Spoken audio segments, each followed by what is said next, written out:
Understanding Sugar-Free Desserts, a guide for English learners. Hello, everyone. Welcome to our English language learning series. Today, we're going to explore a commonly used phrase in the culinary world, sugar-free dessert.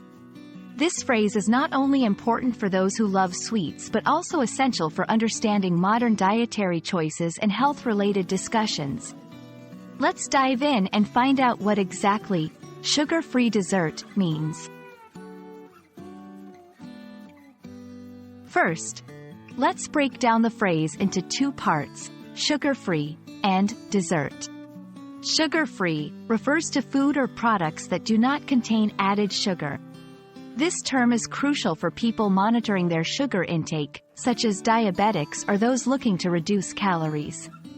Dessert is a course that typically comes at the end of a meal. It usually consists of sweet foods, sometimes accompanied by a beverage like coffee or tea. Combining these two, a sugar-free dessert is a sweet course in a meal that does not contain added sugars. It's important to understand the context in which sugar-free dessert is used. Health and diet.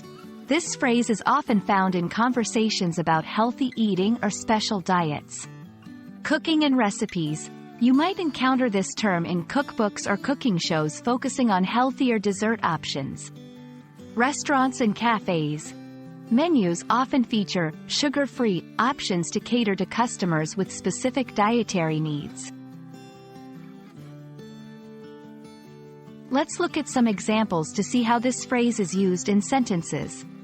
Can you recommend a sugar-free dessert for someone with diabetes? This bakery specializes in sugar-free desserts that are still delicious.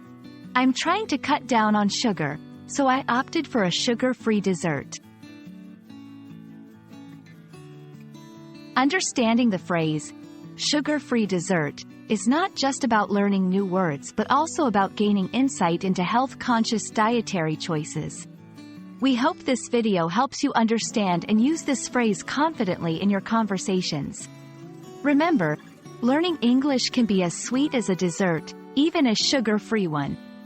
Thanks for watching, and see you in our next lesson.